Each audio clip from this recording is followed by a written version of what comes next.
Para que se haga realidad todas las políticas que están en un plan de ordenamiento territorial, es de fundamental importancia desarrollar los esquemas de movilidad, de tal manera que estos sean sostenibles y cada vez más ambiciosos con el mismo esquema planteado en el ordenamiento territorial.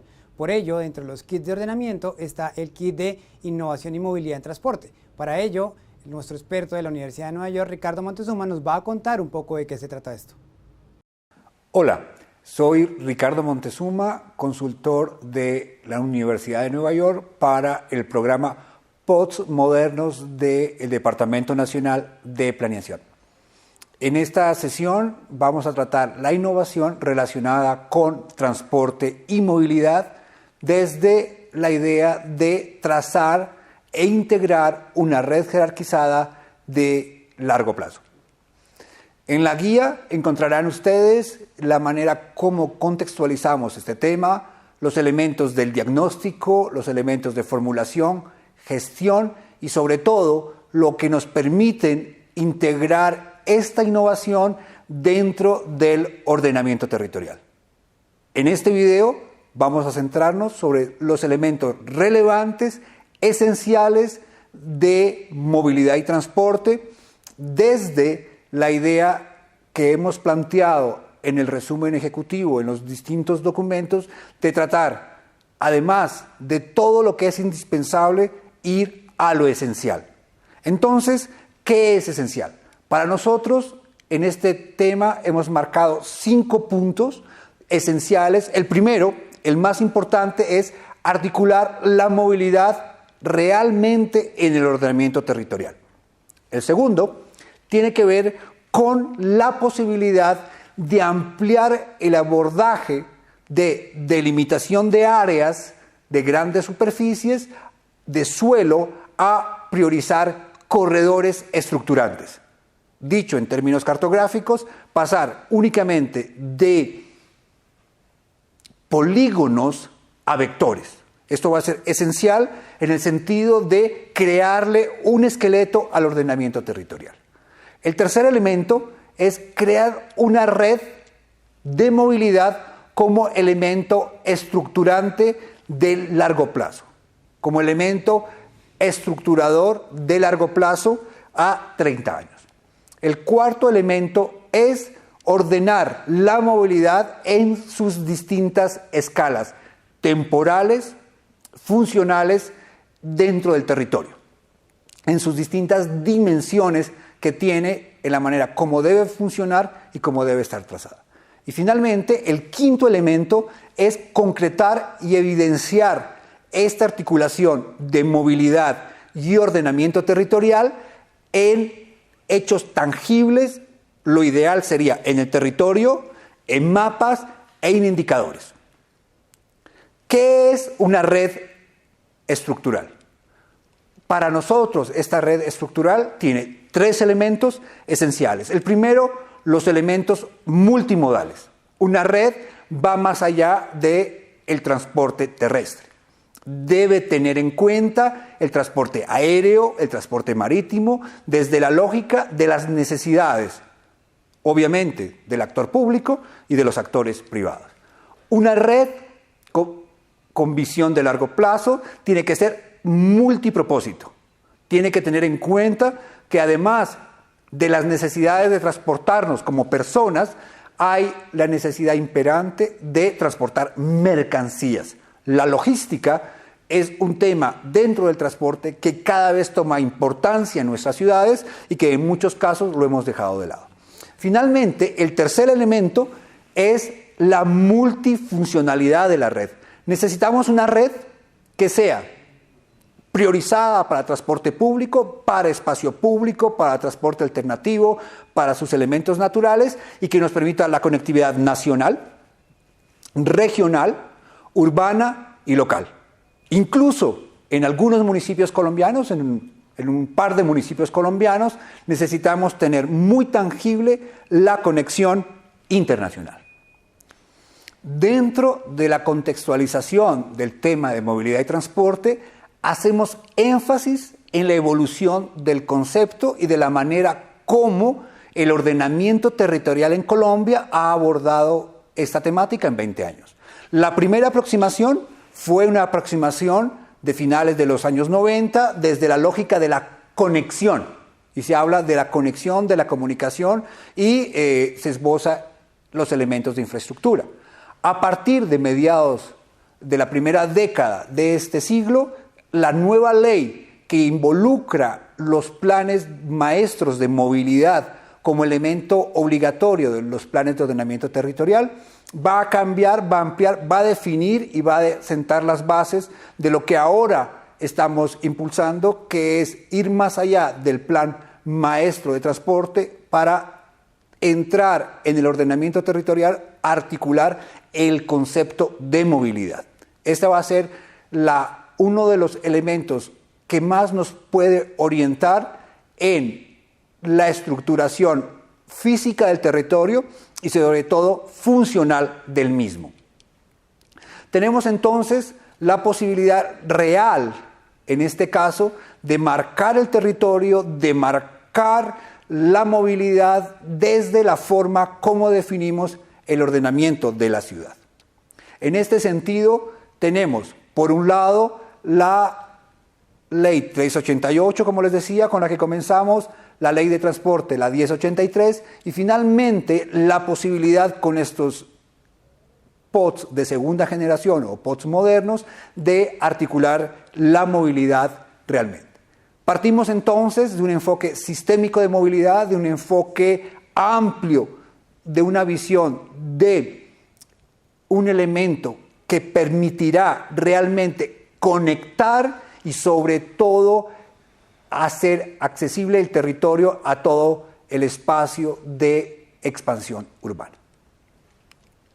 Es importante en este caso tener tres elementos de los sistemas de movilidad. Por un lado, el elemento de estructura vial, luego los elementos relacionados con estructura de transporte y finalmente los que tienen que ver con sistemas de gestión y control de tránsito. Son tres escalas distintas de articulación, tres escalas distintas de integración formal y funcional de la movilidad dentro del territorio. ¿Cómo hacemos para integrar y trazar una red vial con visión de largo plazo? Como han podido ver en el capítulo precedente, en el video anterior, hemos mostrado la metodología de la Universidad de Nueva York para dimensionar con elementos cuantitativos la cantidad de espacio que se requiere a futuro, a 30 años, la localización del mismo y la articulación con lo que hay en este momento en zonas de expansión. En este módulo nos centramos a la metodología que nos permite trazar en términos prácticos ese esqueleto dentro de esa gran zona de expansión que en varios de los planos que presentaba Nicolás Galarza en la otra sesión está demarcada como la gran zona en color amarillo de expansión. ¿Cómo hacemos? Tenemos que tener en cuenta 4 elementos esenciales. El primero es la estructura natural, la estructura que Germán Camargo en el otro video les presenta con mucho detalle todo lo que es el sistema natural estructurante del territorio, que ya da una forma específica a cada ciudad, la define por sus elementos hidrográficos, topográficos, por todos los elementos que tienen que ver con la manera como el elemento natural se asocia y de cierta manera también cómo el ser humano ha transformado parte de este elemento natural. El segundo, tal vez uno de los más complejos y que hace que cada territorio sea totalmente distinto en términos de la forma que pueda tener la malla vial, es la estructura de la propiedad. La forma del predial va a marcar otro elemento fundamental de la malla vial que vamos a trazar. Luego tenemos elementos de conectividad. Los territorios hoy en día tienen por lo general una estructura incipiente de vías que en algunos casos permiten conexión nacional, conexión departamental, conexión rural y local. Y finalmente viene la idea central. Tenemos estos elementos y tenemos que trazar una malla ideal ortogonal de 1 kilómetro por 1 kilómetro. Como vamos a ver, es casi imposible de que sea ortogonal. Como resultado, como concepto, es ideal porque la forma natural del territorio, la forma de la propiedad y la forma de los corredores existentes van a definir una estructura que hemos ya hecho algunos pilotos en Colombia para las ciudades de Valledupar y Montería. Como pueden ver ustedes en el plano de Montería, una estructura predial bastante atomizada de más de 3.000 predios permite o define una forma bastante orgánica que además tiene obviamente mucho que ver con esta estructura hídrica tan compleja que nos ha explicado Germán en el otro video. En el caso de Valledupar, la forma predial de predios mucho más grandes, de zonas mucho más amplias, ha permitido la configuración de una malla vial de mayor tamaño y de cierta manera un poco más ortogonal. Tenemos entonces los elementos centrales para trazar una malla vial, para hacerla real, para que pueda desde hoy definirse con una visión hacia 30 años. ¿Por qué crear supermanzanas? ¿Por qué hacer o buscar configurar manzanas de 1 kilómetro por 1 kilómetro? Necesitamos que estos grandes espacios al interior de los cuales se va a definir las urbanizaciones, los barrios, a partir seguramente de planes parciales, tengan una estructura mínima, un esqueleto mínimo que sea pensado en la conectividad y la accesibilidad a todo el territorio. No podemos permitir que los municipios sigan creciendo únicamente a lo largo de las vías existentes. La estructura, el esqueleto, tiene que ser definido desde el ordenamiento territorial. ¿Cómo definirlo? ¿Qué especificaciones viales recomendamos?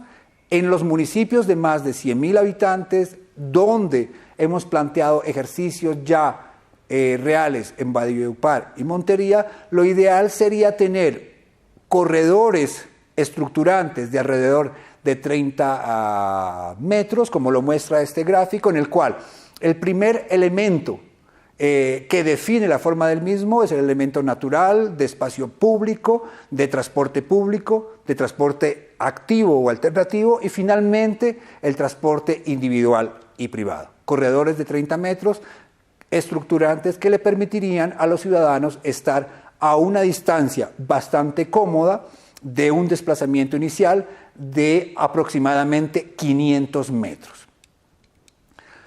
¿Cómo hacer realidad hoy algo que está pensado a 30 años? Tenemos dentro del ordenamiento jurídico colombiano la posibilidad de usar distintos instrumentos. Tenemos la posibilidad inicial de usar la unidad de planeación rural, o sea, definir espacios rurales donde por ahora no hay posibilidad de desarrollo urbanístico, pero que necesitan un mínimo de esqueleto de infraestructura. Algunos municipios, por ejemplo Valledupar, se planteaba la posibilidad del desarrollo de esta unidad de planeación rural, además de un plan vial rural. El segundo sería la posibilidad de usar un instrumento bastante práctico, sencillo, sin inversión alta para el municipio, que es el derecho de preferencia. Podemos, por la ley colombiana, marcar en las escrituras de los predios donde estará a futuro toda esta zona de expansión la posibilidad del trazado y, lo más importante, la necesidad y de cierta manera obligación que tienen los propietarios de estos terrenos de vender a futuro estas franjas viales para el desarrollo y configuración de la malla.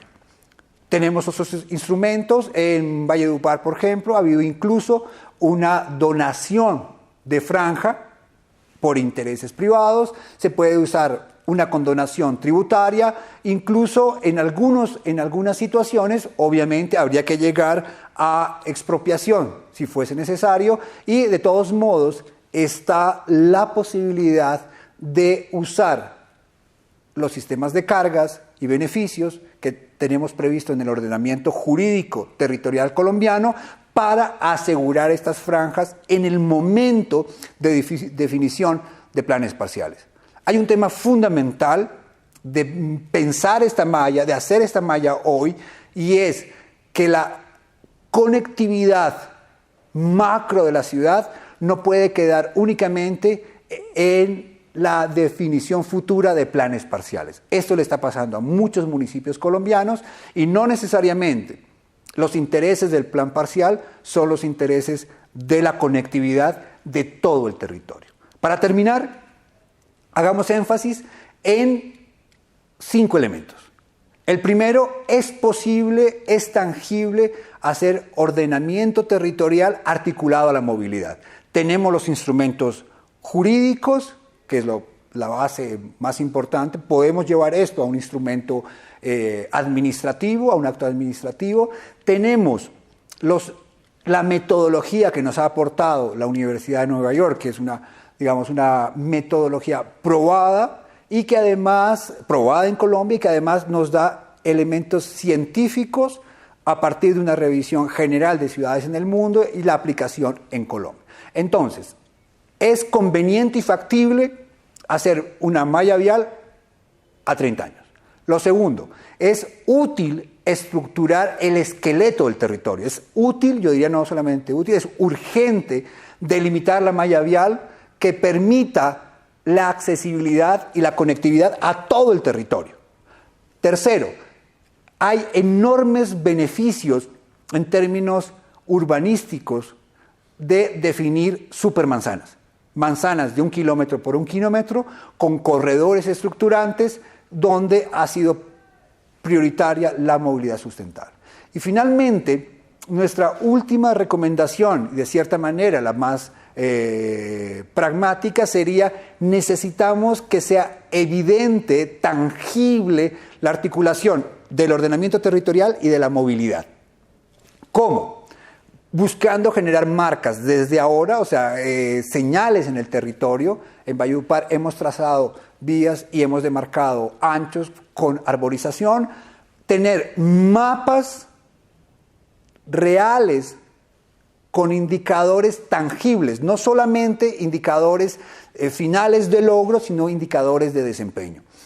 A futuro, el éxito de estos planes de ordenamiento en este tema dependerá muchísimo de la manera como se articule el plan de ordenamiento territorial cada 4 años con el plan de desarrollo de cada administración. Si las administraciones no asumen que el plan de ordenamiento territorial es realmente la carta de navegación de largo plazo del municipio y el plan de ordenamiento es la bitácora para 4 años, seguiremos con grandes dificultades para hacer tangible el ordenamiento territorial y lo que nos hemos propuesto en esta presentación, la articulación del ordenamiento territorial con la movilidad y el transporte. Muchísimas gracias.